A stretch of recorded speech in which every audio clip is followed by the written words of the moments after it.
Hello everyone, welcome to SSC scholars. So guys, आप किसी भी एग्जाम को क्रैक करना चाहते हैं, उसकी प्रेपरेशन में आपका फर्स्ट स्टेप होता है सिलेबस को अच्छी तरीके से जानना। You should be very clear about the syllabus first.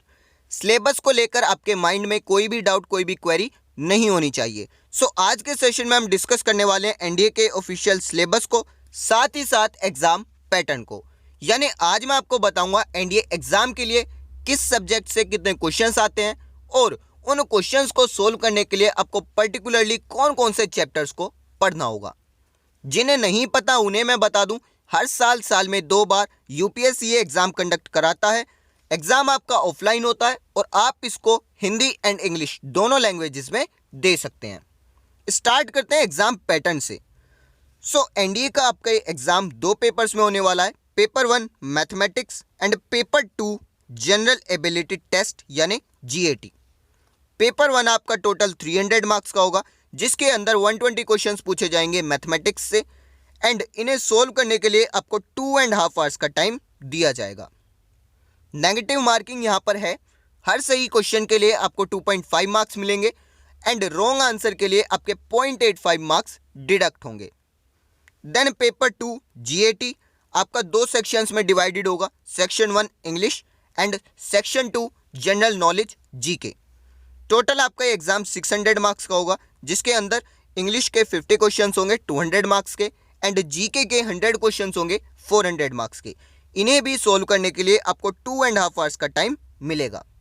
GAT के अंदर हर सही क्वेश्चन के लिए आपको 4 मार्क्स मिलेंगे एंड रॉन्ग आंसर के लिए आपके 1.33 मार्क्स डिडक्ट होंगे। टोटल अगर बात की जाए तो टोटल आपका एनडीए का एग्जाम 900 मार्क्स का होगा, पेपर 1 एंड पेपर 2 को मिलाकर, and total number of questions होंगे 270 मैथमेटिक्स प्लस जीएटी, जिन्हें सोल्व करने के लिए आपको टोटल 5 आवर्स का टाइम मिलेगा। सो ये था आपका एग्जाम पैटर्न। अब बात कर लेते हैं सिलेबस की। सो सबसे पहले बात करेंगे पेपर 1 मैथमेटिक्स की। मैथमेटिक्स के अंदर आपका सिलेबस है algebra, trigonometry, differential calculus, vector algebra, matrices and determinants, analytical geometry of 2 and 3 dimensions, calculus and differential equations, statics and probability. So guys, आप एनडीए की प्रिपरेशन कर रहे हैं तो एक एक टॉपिक, एक एक चैप्टर की आपको पूरी डीप नॉलेज होनी चाहिए, एक एक कॉन्सेप्ट आपको क्लियर होना चाहिए। मैं ये बिल्कुल नहीं कहूँगा कि एनडीए का एग्जाम ईजी आता है, लेवल काफ़ी अच्छा है और आपको उसी प्रिपरेशन के साथ जाना है, तभी आप एग्ज़ाम क्रैक कर पाएंगे। अगर आपको डीप नॉलेज नहीं है, अगर आपका कॉन्सेप्ट क्लियर नहीं है, तो आप इस एग्जाम को क्लियर नहीं कर सकते। क्लियर? अब बात कर लेते हैं वेटेज की, यानी किस चैप्टर से कितने नंबर ऑफ क्वेश्चंस आने वाले हैं।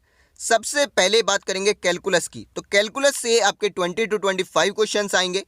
Quadratic equation and complex number, जो कि अलजेब्रा का पार्ट है, यहाँ से आपके अप्रोक्स 30 to 35 क्वेश्चंस आने वाले हैं, जो कि काफ़ी ज़्यादा वेटेज रखते हैं।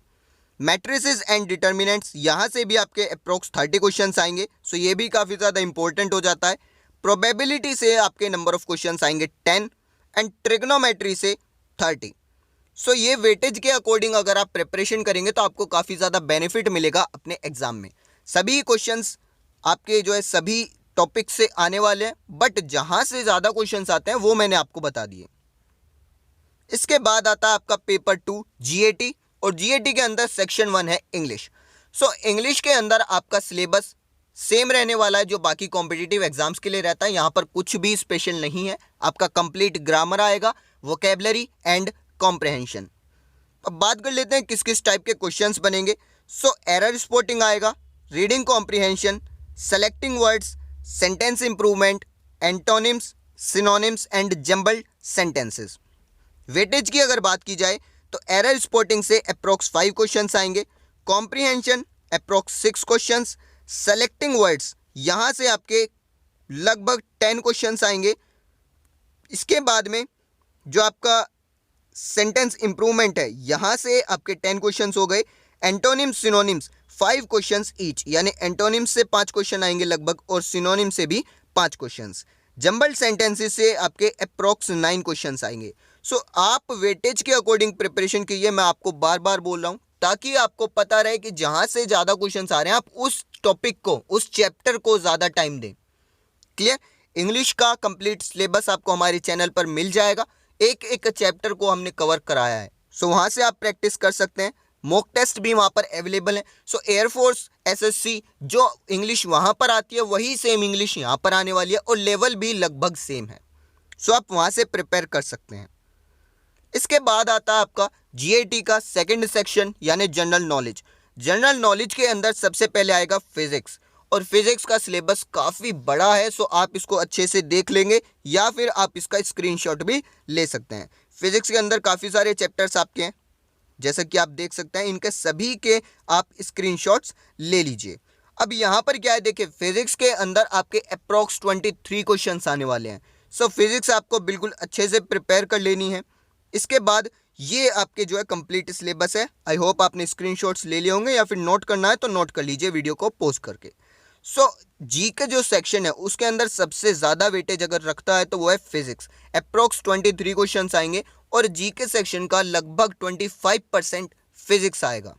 सो फिजिक्स काफ़ी ज़्यादा इंपॉर्टेंट हो गया। इसके बाद आता है केमिस्ट्री। केमिस्ट्री के अंदर आपके लगभग 16 क्वेश्चंस आएंगे और ये है आपका सिलेबस आपके सामने। Physical and chemical changes, elements, mixture compound, simple formula and chemical equation, law of chemical combination, preparation and properties of hydrogen oxygen, oxidation reduction, acid base and salt, carbon, fertilisers. So ये सभी आपको prepare कर लेना है। ये सभी आपका syllabus है। जैसे कि मैंने पहले बताया, आपको बिल्कुल डीप नॉलेज रखनी है, एक एक कॉन्सेप्ट क्लियर रखना है अपना। इसके बाद आपका आता है जीके के अंदर जनरल साइंस, यानी ये बायोलॉजी का पार्ट है और यहाँ से आपके लगभग 11 क्वेश्चंस आने वाले हैं। सिलेबस आपका यहाँ पर क्या है, difference between living and non living, basis of life, growth and reproduction, common epidemics, food, constituent of food, elementary knowledge of human body and its important organs, solar system, scientists, achievement and balance diet. यानी यहाँ पर क्या है, देखिए achievement of eminent scientist, यानी कि आपको discoveries वगैरह जो हैं उनकी यहाँ पर प्रॉपर नॉलेज होनी चाहिए। कौन जो है बायोलॉजी का फादर है, किस चीज़ के अंदर रिप्रोडक्शन वगैरह, ये सभी आपको प्रॉपर नॉलेज होनी चाहिए। यहाँ से आपके लगभग 11 क्वेश्चंस आने वाले हैं। क्लियर। इसके बाद आता है हिस्ट्री। हिस्ट्री के अंदर आपके अप्रॉक्स 16 क्वेश्चंस आने वाले हैं और उन 16 क्वेश्चंस को सोल्व करने के लिए आपको कौन कौन से टॉपिक्स पढ़ने हैं वो नीचे लिखे हुए हैं।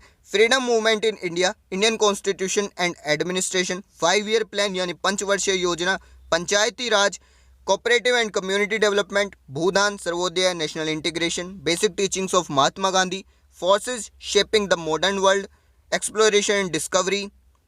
इसके बाद American independence, French revolution, industrial revolution, Russian revolution, ये सभी टॉपिक्स आपको कवर कर लेने हैं। 16 क्वेश्चंस आपके यहाँ से अप्रॉक्स बनने वाले हैं। देन आता है ज्योग्राफी।